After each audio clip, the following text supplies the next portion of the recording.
Interesting ছিল এই অর্থে যে আমি আসলে খুবই বাজে সিঙ্গার। এক, 2 নম্বর হচ্ছে যে বাথরুম সিঙ্গার, আমার মতো করে সব গান একই সুরে গাওয়ার একটা প্রবণতা।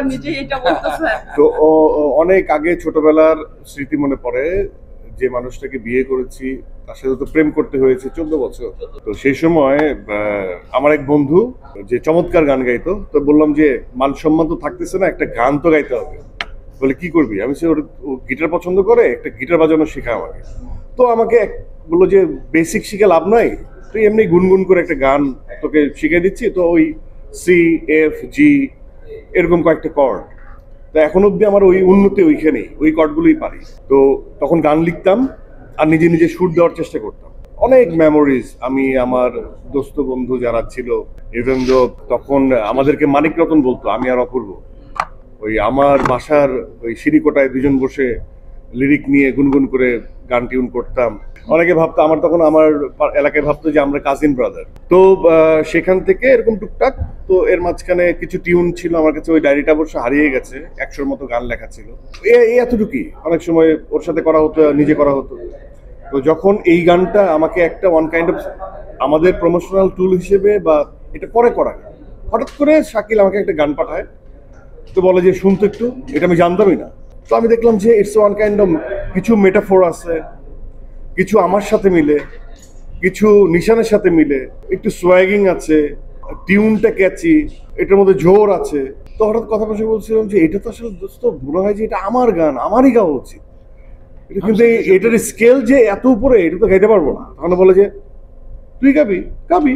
আমি মানে কি ধরনের কথা, এটা তো নিধির গান, আমি কিভাবে বলতে পারবো এটা? বলে না, তুই গাইলে গাবি, এটা অসুবিধা নাই। এরপরে নিধি আমাকে ফোন দেয় যে ভাইয়া তুমি দিয়ে দাও। আমি বলছি দেখো যে আমি এই স্কেলে, তো আমার তো ডি শার্প আমার স্কেল, ইতে গাইতেই কষ্ট হয়, এটা তো অনেক হাই, এটা তো সাধনার ব্যাপার, এটা তো এইভাবে পারবো না। বলে যে সেটার জন্য রেডি। ও যে সন্ধ্যার মধ্যে আমাকে একটা ফাইল পাঠিয়েছে, তো আমার পোর্শনটা মানে অত হাই পিচ না।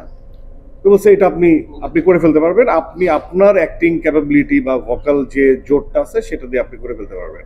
তো আমি ভাবলাম যে আচ্ছা 3 থেকে 4 ঘন্টা তো অ্যাটলিস্ট লাগবে। তো আমি যখন গেছি ওর স্টুডিওতে, আমি মনে হয় 20 মিনিট ভয়েস দিছি।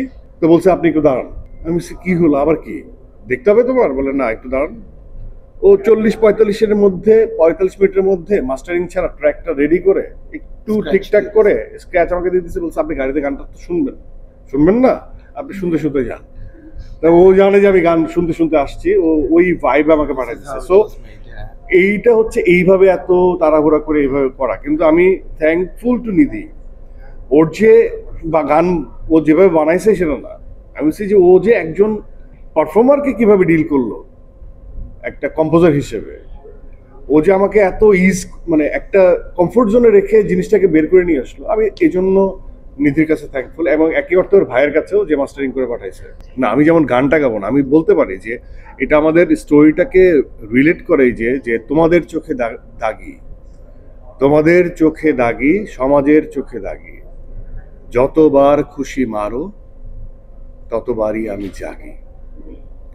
সো এটা এত সুন্দর করে আমাদের গল্পকে রিপ্রেজেন্ট করে। কত সুন্দর করে সেটা দেখতে হলে তো আসলে আপনাদের ছবিটা এক্সপেরিয়েন্স করতে হবে। ওয়ালটন আবারও মিলিনিয়ার অফারে ওয়ালটন ফ্রিজ কিনে আপনিও হয়ে যেতে পারেন মিলিয়নিয়ার। মিলিনিয়ার ছড়াছড়ি দেশ জুড়ে, এটা শুধু ওয়ালটনই পারে।